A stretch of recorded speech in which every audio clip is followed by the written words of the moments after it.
Shalom Bapak Ibu yang dikasih Tuhan, puji Tuhan hari ini kita tanggal 15 Maret 2022, hari ini Tuhan masih kasih kita kesempatan untuk kita boleh sama-sama merenungkan firman Tuhan di dalam KUL, sekalipun hari ini masih secara online, tapi saya percaya Tuhan menyertai kita, Tuhan boleh hadir di dalam setiap KUL kita malam hari ini. Bapak Ibu yang dikasih Tuhan, hari ini izinkan saya untuk boleh membagikan kembali renungan KUL malam hari ini dengan tema firman yang hidup.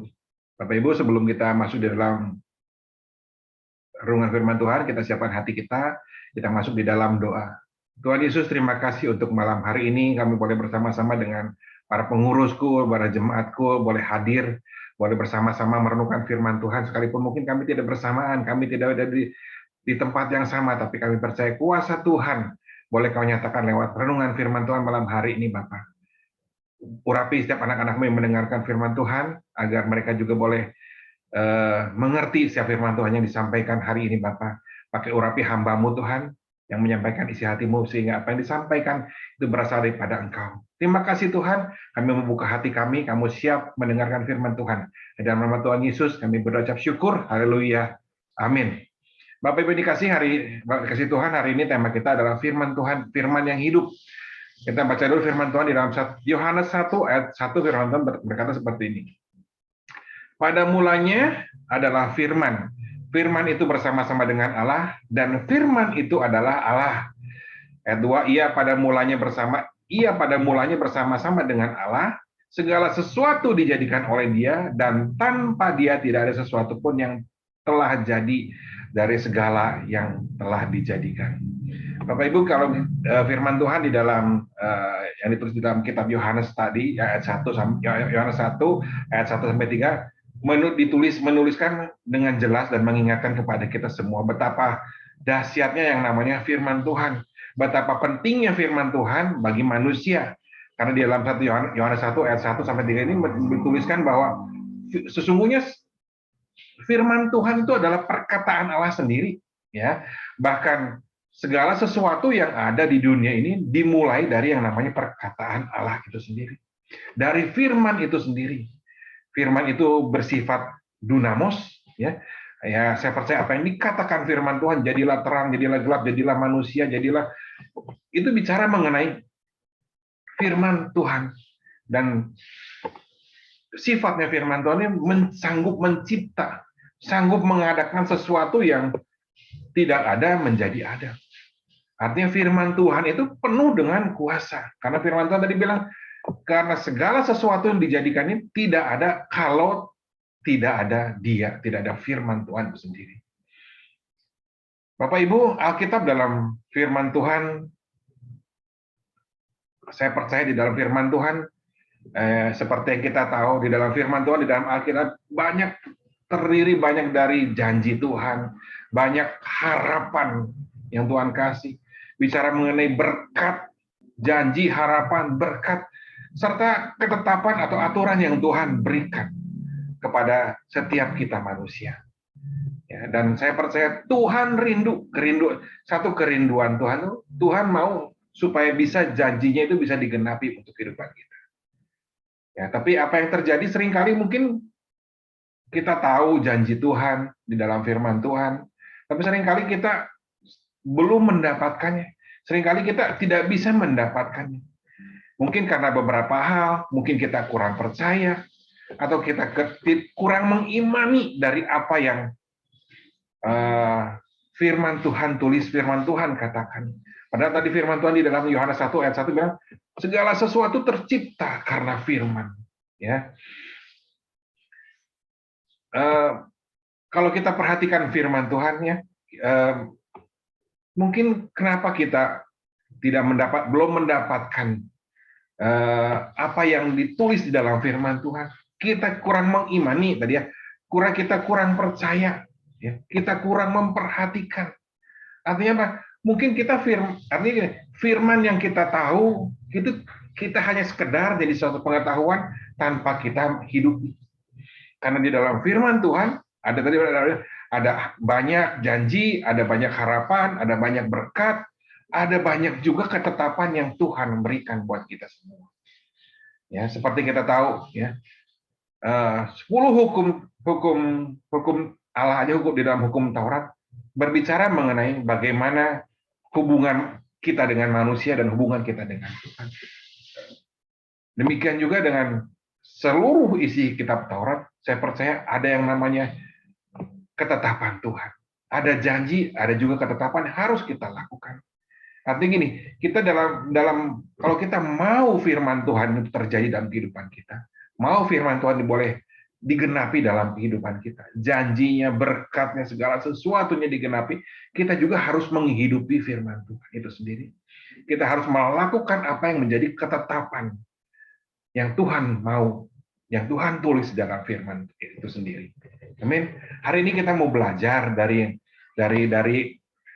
seorang raja yang bernama Yosia, ya. Ditulis di dalam 2 Tawarikh 3:4, nanti Bapak Ibu sendiri baca di rumah, mulai ayat 1 sampai 33 dituliskan Yosia adalah seorang raja yang diangkat Tuhan menjadi raja di umur 8 tahun menggantikan ayahnya. Yosia 31 tahun selamanya dia memerintah, dan Alkitab menulis Yosia ini sebagai seorang yang takut akan Tuhan, seorang yang selalu melakukan apa yang benar di hadapan Tuhan. Kalau Bapak Ibu baca nanti di bagaimana kisah Yosia ini, dia menghancurkan banyak Baal di Yerusalem dan di Yehuda. Bahkan selama hidupnya, selama dia memerintah, dia juga memperbaiki rumah Tuhan yang sudah mungkin kurang baik, udah runtuh, ada reruntuhan, diperbaiki rumah Tuhan. Sampai ketika satu saat di Alkitab dicatat ketika dia memperbaiki rumah Tuhan, dia menemukan satu tulisan yang dituliskan oleh imam-imam dahulu yang berisi firman Tuhan. Bagaimana janji Tuhan yang dituliskan kepada Harun dan Musa. Dan ketika dibaca, apa yang dibaca, Yosua ketika dia baca firman itu, dia mengoyakkan pakaiannya, dia sedih karena apa?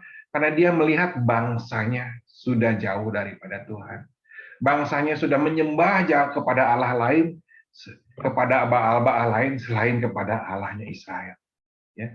Dari apa yang dilakukan Yosua ditulis di dalam 2 Tawarikh 3:4 nih, kita mau belajar. Ya. Kalau di mana firman itu ternyata jadi berkat. Ya. Firman itu jadi berkuasa. Firman itu membuat janji itu digenapi. Ya. Bahkan di tengah bangsanya yang jahat, yang banyak menyembah Baal, Yosua menghancurkan Baal itu, mengajak bangsanya untuk kembali kepada Tuhan. Bahkan ada seorang nabi yang memperkatakan kepada Yosua, sekalipun bangsa itu, karena bangsa Israel kembali tapi hanya dengan mulut, maka Tuhan tetap memurkai bangsa itu. Ya, karena tidak dengan hati, tetapi kepada Yosia, ya, kepada Yosia, raja Yosia ini, Tuhan mengatakan bahwa ia akan hidup dan akan dipanggil sampai meninggalnya, dia tidak akan melihat kesulitan yang ada. Tuhan akan melindungi, Tuhan akan menjaga Yosia supaya selama dia hidup nih, dia hidupnya tidak mengalami kesukaran di dalam kehidupan. Ya, bahkan dia akan dikuburkan bersama dengan nenek moyang Daud. Hari ini kita mau belajar dari pengalaman Raja Yosia ini. Raja Yosia ternyata dia orang yang takut akan Tuhan. Dia orang yang menghidupi firman. Bukan hanya mengamini janjinya, tapi dia melakukan segala apa yang jadi diisi dalam firman Tuhan. Mengamini janjinya, dia juga melakukan apa yang menjadi ketetapan Tuhan yang Tuhan tuntut dalam kehidupannya. Hari ini Bapak Ibu kita mau belajar lewat Raja Yosia ini. Kalau kita mau firman kita jadi hidup, mau firman yang kita tahu, yang kita dengar jadi hidup dalam kehidupan kita, mau berkuasa dalam kehidupan kita, menjadi berkat, janjinya digenapin. Yang pertama kita mau belajar dari Yosia kita supaya kita juga menghidupi firman Tuhan. Hari ini ada 3 hal ciri orang yang menghidupi firman Tuhan lewat kisah Raja Yosia.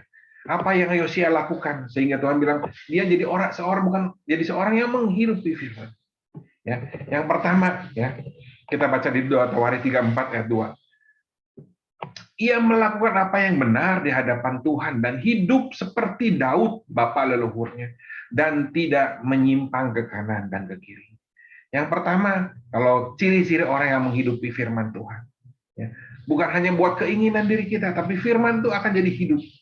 Ketika firman Tuhan hidup, saya percaya janji Tuhan akan digenapi. Apa yang dilakukan Yosia? Melakukan yang benar di hadapan Tuhan.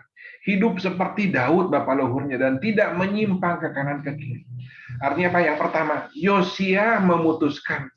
Ya, saya percaya, bayangin, sejak 8 tahun dia dipilih jadi raja, ia menetapkan dirinya untuk melakukan yang benar di hadapan Tuhan. Menetapkan yang benar di hadapan itu bicara mengenai keputusan hati kita. Hal yang pertama yang harus kita lakukan kalau kita mau menghidupi firman Tuhan adalah keputusan, dimulai dari keputusan hati kita. Sikap hati kita tidak menyimpang ke kanan atau ke kiri, tetapi terpaut kepada janji Tuhan, terpaut kepada firman Tuhan. Ya. Ada sesuatu pola yang mau saya kasih ingatkan kepada Bapak Ibu. Ia melakukan apa yang benar di mata Tuhan.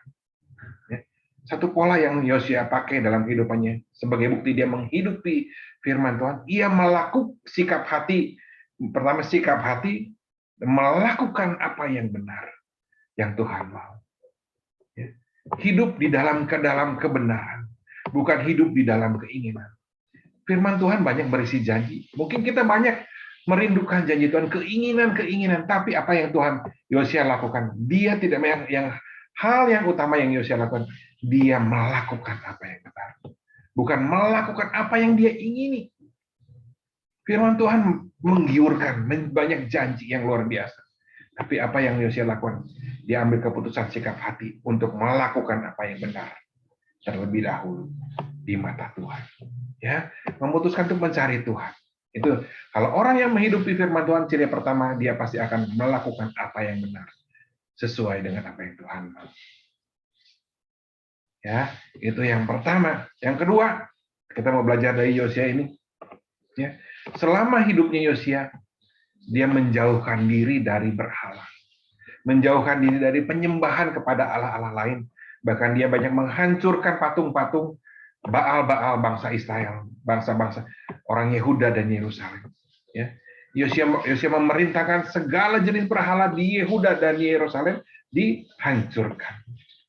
Bapak Ibu, berhala bukan bicara mengenai patung, ya, berbicara mengenai patung saja. Karena mungkin zaman dulu patung yang disembah, tapi pada saat ini apa yang Bapak Ibu sembah? Artinya ini berhala itu bicara mengenai sesuatu yang menghalangi kita untuk beribadah kepada Tuhan. Apa yang membuat hari ini Bapak Ibu kesulitan untuk beribadah kepada Tuhan? Mungkin hobi kah? Naik sepeda, meninggalkan ibadah minggu. Pekerjaankah? Sampai Bapak Ibu melupakan segala ibadah kita. Atau mungkin banyak hal lainnya. Kekhawatirankah? Itu juga jadi berhala. Orang yang menghidupi firman Tuhan pasti tidak akan pernah menggantikan ibadahnya kepada Tuhan dengan hobi, atau dengan hal-hal lain yang bisa mengganggu pertemuannya dengan Tuhan. Hari ini kita mau belajar komitmen. Kalau kita mau menghidupi firman Tuhan, kita jangan permisi, jangan excuse kepada segala sesuatu yang menjadikan kita ini menjauh daripada ibadah kita kepada Tuhan. Firman Tuhan, jangan jauhkan kita daripada ibadah. Belajar kita juga tetap tidak meninggalkan ibadah. Orang yang menghidupi firman Tuhan pasti akan menjauhkan diri dari penyembahan berhala, menjauhkan diri dari segala sesuatu yang menjauhkan dirinya kepada hubungan kita dengan Tuhan. Amin. Hal yang ketiga apa yang Yosia lakukan? Dia memperbaiki rumah Tuhan. Ya, selama hidupnya Yosia, ia berusaha untuk memperbaiki rumah Tuhan. Rumah Tuhan mungkin bicara fisik. Bapak Ibu bisa mungkin menyumbang untuk pembangunan fisik gereja, boleh. Tapi firman Tuhan mengatakan bahwa diri kita adalah bait Allah. Apa yang bisa merusak diri kita adalah dosa. Apa yang bisa merusak diri kita adalah kedagingan. Ya. Mungkin Bapak Ibu sudah bertobat, sudah terima Tuhan sebagai Tuhan dan Juru Selamat. Tapi malam hari ini kita sama-sama diingatkan, selama kita hidup, selama kita dikandung hayat, kita harus memelihara, memperbaiki rumah ibadah kita, hati kita. Jangan sampai kita dirusak oleh yang namanya dosa, namanya keinginan daging. Karena dunia seringkali menunjukkan bahwa daging itu lebih baik, lebih menggiurkan, lebih menyenangkan. Tapi firman Tuhan mengatakan, bukankah tubuhmu adalah bait roh Allah, dan Allah diam di dalam kamu. Jaga diri kita dengan baik-baik, baik fisik maupun isi hati kita, pikiran kita, roh kita, dari segala sesuatu yang akan membinasakan diri kita, baik secara roh maupun secara tubuh. Karena diri kita adalah bait Allah. Amin. Hari ini kita sudah belajar 3 hal. Karena Tuhan bilang, kuduslah kamu sebab aku kudus. Tuhan mau hidup kita kudus. Ya. Kalau mau hidup di firman Tuhan, mau nyata dalam kehidupan kita.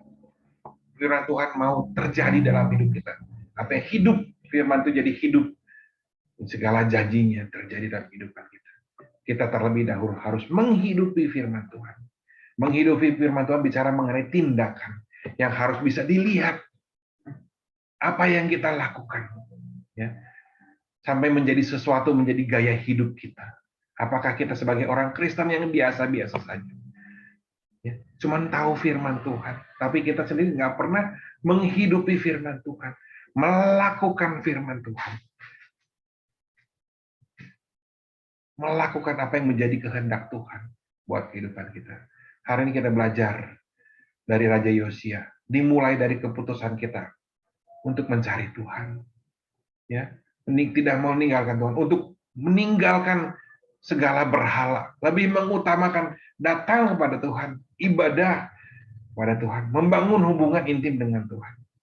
Dan kita mulai memperbaiki diri kita. Karena kita tahu rumah aja cuaca selalu panas, dingin menghancurkan rumah. Ya, secara fisik. Demikian juga kehidupan kita. Seringkali keadaan lingkungan, kesulitan, kekhawatiran, masalah dan kehidupan sering mungkin akan menggerogoti hidup kita. Ya, tapi Tuhan mengingatkan kita agar kita jangan sampai kalah oleh yang namanya kedagingan. Jangan sampai kalah oleh yang namanya dosa. Sekalipun kita ngadapin hal yang sulit, yang merusak diri kita, tapi kita belajar untuk tetap taat kepada Tuhan. Amin. Yuk kita doa kita masuk di dalam doa. Tuhan Yesus, kami bersyukur. Terima kasih kalau hari ini kami boleh ada di dalam kul hari ini. Bapak, kami diingatkan untuk menghidupi firman Tuhan. Melakukan kebahagiaan kami. Bukan hanya meminta janji kepadamu, tapi kami juga melakukan apa yang kau sudah tetapkan dalam kehidupan kami. Menghidupi firman Tuhan itu. Sehingga kami tahu ketika kami menghidupi firman Tuhan itu akan hidup. Janji Tuhan akan digenapi dalam kehidupan kami, Bapak. Terima kasih Tuhan, berkati setiap anak-anakku yang mendengarkan firman Tuhan hari ini. Setiap pengurus kul yang ada, setiap jemaat kul yang ada. Tuhan, Kau yang berkati. Urapi Tuhan anak mereka, Tuhan. Mungkin mereka ada di dalam kesulitan ekonomi. Bapak, Engkau yang tolong mereka, Bapak. Buka jalan Tuhan di dalam nama Tuhan Yesus. Berhikmat untuk mereka dapat melihat pertolongan Tuhan dalam kehidupan mereka, Bapak. Terima kasih Bapak, karena kami percaya Engkau sudah memberikan pertolongan itu. Biarlah setiap anak-anakku boleh melihat pertolongan itu, Bapak. Berkati setiap anak-anakku yang sakit, Tuhan. Yang ada di dalam sakit penyakit. Apapun sakit mereka, penyakit mereka, Tuhan. Apa yang tidak ditanam oleh Tuhan Yesus, termasuk sakit penyakit, kami perintahkan di dalam nama Tuhan Yesus, keluar dari tubuh anakmu. Jadilah sembuh, terimalah kesembuhan di dalam nama Tuhan Yesus.